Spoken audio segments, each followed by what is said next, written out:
ompong menggerang rantai kuda mandang nyusa. Yo gundul kesana sering ngambil kendul. Gendruwo tela-tela tampak lo yo. Jangan jalannya miring-miring itu yo. Belum selesai menakut nong Cina. Pak Moyo terguling ke Bengawan Solo. Tengah irama alunan nong Cina. Pada zaman dahulu kala, ada sebuah kerajaan di Jawa Barat bernama Kota Tanggehan. Kota Tanggehan merupakan kerajaan yang makmur dan damai. Rakyatnya hidup tenang dan sejahtera karena dipimpin oleh raja yang bijaksana. Raja Kutanggahan bernama Prabu Suwartalaya dan permaisurinya bernama Ratu Purbamana. Sayang Prabu dan Ratu belum dikaruniai keturunan, sehingga ini menjadi kegelisahan Prabu, Ratu, dan juga rakyatnya. Sudahlah Dinda, jangan murung dan menangis terus. Kalau Dinda bersedih terus seperti ini, Kanda jadi ikut bersedih. Gimana Dinda tidak bersedih, Kanda? Sudah bertahun-tahun kita berumah tangga tapi belum dikaruniai seorang anak. Permisi Baginda, supaya Ratu Purbamana tidak sedih terus. Bagaimana kalau mengangkat seorang anak saja Baginda? Barangkali bisa mengurangi kesedihan Ratu. Aku tidak mau punya anak angkat. Iya, penasehat. Aku pun juga tidak setuju jika mengangkat seorang anak. Bagi kami, anak kandung adalah lebih baik daripada anak angkat. Tapi Baginda... Tidak ada tapi. Sebaiknya segera kau keluar dulu, penasehat. Saya ingin berbicara dengan Ratu. Baiklah Baginda Raja, hamba permisi. Ratu Purbamana masih terus menangis. Sudahlah Dinda, jangan menangis terus. Kanda akan berusaha lagi. Kanda akan pergi ke hutan untuk bertapa agar kita cepat dikaruniai seorang anak. Jika memang Kanda harus pergi ke hutan untuk bertapa, baiklah Kanda. Dinda akan turut berdoa. Hati-hati Kanda. Bila Prabu pergi ke hutan untuk bertapa, di hutan sang Prabu terus-menerus berdoa agar dikaruniai anak. Setelah beberapa bulan kemudian, semenjak Raja Prabu berdoa di hutan, permohonan sang raja pun terkabul. Sang ratu mulai hamil. Kanda, Dinda hamil. Benarkah itu, Dinda? Ya, benar. Dinda sudah ke tabib istana dan tabib mengatakan bahwa saya hamil. Benarkah?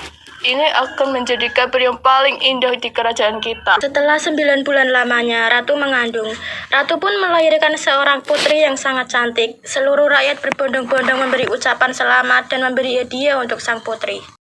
Wah, putri kita cantik ya, Dinda, dan kelihatannya sangat lucu. Iya Kanda, kita harus bersyukur akhirnya kita dikaruniai seorang anak. Iya, Dinda, putri kita ini juga manis dan sangat mengemaskan. Oleh karena itu, bagaimana kalau kita beri nama Gilang Rukmini? Gimana Dinda, setuju tidak? Dinda setuju-setuju saja Kanda. Sesaat Raja dan Ratu sedang berbahagia, datanglah penasehat kerajaan.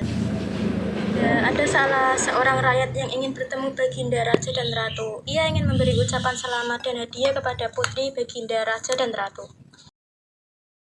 Persilahkan ia masuk, penasehat. Baik, Baginda Ratu. Permisi Baginda Raja dan Ratu, saya izin masuk. Ya silakan masuk rakyatku. Saya mewakili rakyat kerajaan ingin memberi ucapan selamat kepada Baginda Raja dan Ratu yang telah dikaruniai seorang putri yang cantik jelita. Bertahun-tahun kami rakyat kerajaan dilanda kegelisahan juga karena Raja dan Ratu belum dikaruniai seorang anak. Namun akhirnya sekarang Raja dan Ratu telah memiliki anak. Kami rakyat kerajaan sangat berbahagia. Alhamdulillah, ini berkat doa seluruh rakyat kerajaan juga. Saya mewakili rakyat kerajaan membawakan hadiah-hadiah ini untuk sang putri. Semoga hadiah ini bermanfaat dan disukai sang putri. Wah, banyak sekali. Tolong sampaikan terima kasih dari kami untuk seluruh rakyat kerajaan ya. Baik Baginda Ratu, akan saya sampaikan. Kalau begitu saya pamit, permisi. Tahun demi tahun berlalu, sang putri akhirnya tumbuh menjadi gadis yang sangat cantik. Namun, karena ia anak satu-satunya yang dimiliki oleh Baginda Raja dan Ratu, ia menjadi anak yang sangat manja dan terkadang omongannya pun kasar. Semua permintaannya harus dipenuhi, jika tidak, ia akan sangat marah. Walaupun begitu, semua orang tetap menyayanginya. Ibunda, aku tidak suka dengan baju itu. Tapi nak, itu baju dari leluhur kita. Dulu ibunda juga memakainya. saat seusiamu, karena itu menunjukkan bahwa kita sudah beranjak dewasa. Itu tidak ada hubungannya, Ibunda. Itu hanya sebuah kain, apalagi usianya sudah berabad-abad. Aku tidak akan cocok memakainya. Aku masih muda. Kamu tidak boleh berkata begitu, Rukmini. Kain itu memiliki arti yang sangat besar. Jika kamu perhatikan dari lurik-luriknya, ini menggambarkan. Sudahlah, Ibunda. Jika Ibunda masih memaksaku memakainya, aku tidak akan mau hadir ke pesta ulang tahunku. Akhirnya, Ibunda pergi juga. Aku sudah bosan mendengar semua perintahnya. Penasihat, pokoknya jika Ibunda datang, jangan kau bukakan pintu untuknya. Karena seharian ini aku tidak mau melihatnya. Aku ingin berdiam diri di kamar agar dia tidak terus memaksaku. Ampun Putri, tapi bagaimana kalau Baginda Ratu marah? Sudah, turuti saja perkataanku. Tapi Putri, hamba takut jika... Sudah, diam. Kalau kau tidak menuruti perintahku, berarti kau tidak takut denganku. Dan itu artinya kau harus kuusir dari kerajaan ayahandaku ini. Maaf Tuan Putri, maafkan hamba. Putri pun meninggalkan penasehat yang begitu sedih karena perilaku sang putri. Dalam beberapa hari, Putri akan berusia 17 tahun. Para rakyat berbondong-bondong pergi ke kerajaan. Mereka membawa aneka hadiah yang sangat indah. Prabu mengumpulkan hadiah-hadiah yang sangat banyak itu lalu menyimpannya dalam ruangan istana. Prabu mengambil sedikit emas dan permata lalu pergi ke tempat ahli perhiasan. Baginda Raja, ayo silakan masuk Baginda. Ya, terima kasih.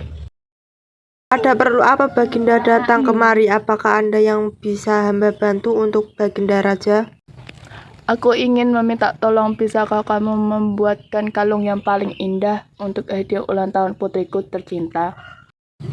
Tentu saja Baginda, dengan senang hati hamba akan membuatkan kalung paling indah untuk putri Baginda Raja. Silakan Baginda menunggu sebentar, akan segera hamba buatkan kalung untuk sang putri. Beberapa saat kemudian, kalung itu pun telah selesai dibuat. Ini Baginda, kalung yang telah selesai dibuat. Wah, ini adalah kalung terindah yang pernah aku lihat. Kau membuatnya dengan sangat baik. Terima kasih Baginda, untuk sang putri saya akan melakukan yang terbaik. Akhirnya hari yang ditunggu telah tiba. Semua rakyat datang ke pesta tersebut. Tak ada satu orang pun rakyat yang ingin melewatkan pesta termegah itu. Rombongan kerajaan pun telah sampai di alun-alun. Semua pandangan rakyat pun tertuju ke arah sang putri.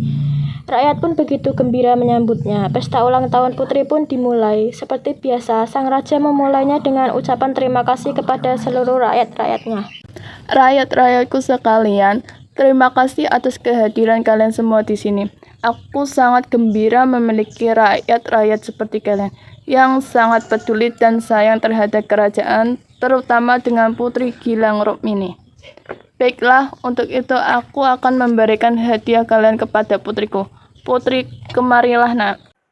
Iya, ayahanda. Wah, cantik sekali Putri Gilang Rukmini. Ini ada hadiah dari rakyat-rakyat yang menyayangimu. Rukmini pun menerima dan membukanya. Bagaimana nak? Apa kau menyukainya? Kalung apa ini? Aku tidak suka, ayahanda. Kalung ini jelek. Aku tak mau memakainya.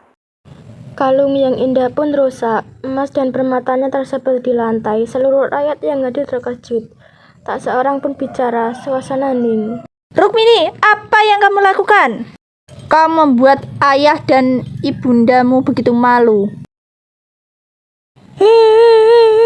Semua orang di kerajaan Kotanggahan menangis karena melihat Baginda Ratu menangis. Tiba-tiba muncul mata air dari halaman kerajaan. Airnya keluar sangat deras dan membentuk genangan air. Semua orang ketakutan dan menyalahkan sang putri. Apa yang telah kau lakukan putri?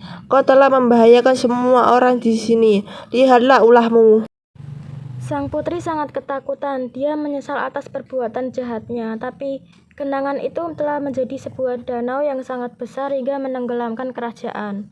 Oleh rakyat sekitar, danau itu disebut sebagai Telaga Warna. Warna yang dihasilkan berasal dari bayangan hutan, tanaman, dan langit di sekitar telaga.